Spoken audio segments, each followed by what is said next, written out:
పసందైన బిర్యానీ, రకరకాల ఫుడ్స్ కడుపు నిండా తినాలని చాలా మంది నగరంలో ఉన్న పలు రెస్టారెంట్లకు వెళుతూ ఉంటారు. కడుపు నిండా భోజనం చేస్తారు. కానీ కొన్ని రెస్టారెంట్లలో బొద్దింకలు, బల్లులు, ఈగలు బిర్యానీలో వచ్చిన ఘటనలు ఎన్నో జరిగాయి. అయినా కూడా జనం ఏమాత్రం పట్టించుకోకుండా హాయిగా రెస్టారెంట్లు, హోటళ్లకు వెళ్లి బిర్యానీతో పాటు రకరకాల వంటలు ఆరగిచ్చేస్తూ ఉంటారు. అయితే ఎప్పుడైనా ఆ రెస్టారెంట్, హోటల్స్ కిచెన్స్ మీరెప్పుడైనా పరిశీలించారా? వాళ్ళు ఎలాంటి ఆహార పదార్థాలతో వంట చేస్తున్నారో మీకు తెలుసా?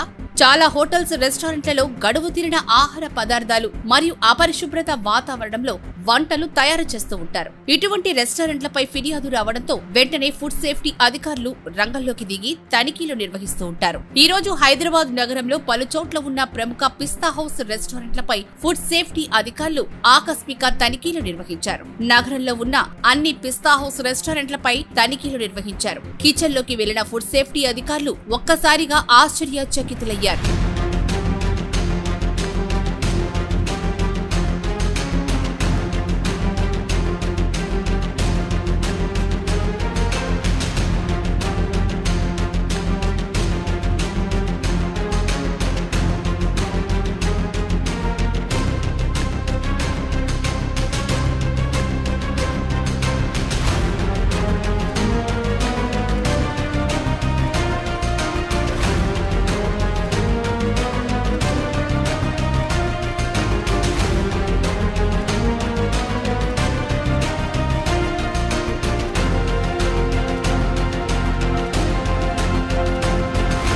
కిచెన్ పరిసరాలు అపరిశుభ్రంగా ఉన్నాయి. అంతేకాకుండా కిచెన్ లో బొద్దింకలు, ఎలుకలు, ఈగలు స్వాతంత్రంగా తిరుగుతున్నట్లుగా అధికారులు గుర్తించారు. ఇక రెస్టారెంట్స్ నిర్వాహకులు నాన్ వెజ్ వంటకాల్లో సింథటిక్ ఫుడ్ కలర్స్ కూడా వాడుతున్నట్లుగా అధికారులు గుర్తించారు. తుప్పు పట్టిన ఫ్రిడ్జ్ లో నాన్ వెజ్ స్టోర్ చేసినట్లుగా అధికారులు గుర్తించారు.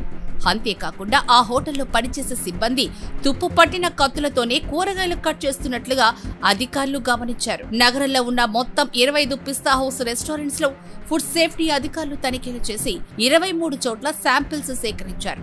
అయితే ఈ పిస్తా హౌస్ రెస్టారెంట్లో ఏమాత్రం ఫుడ్ సేఫ్టీ నిబంధనలు పాటించడం లేదు అంటూ అధికారులు తేల్చి చెప్పేశారు.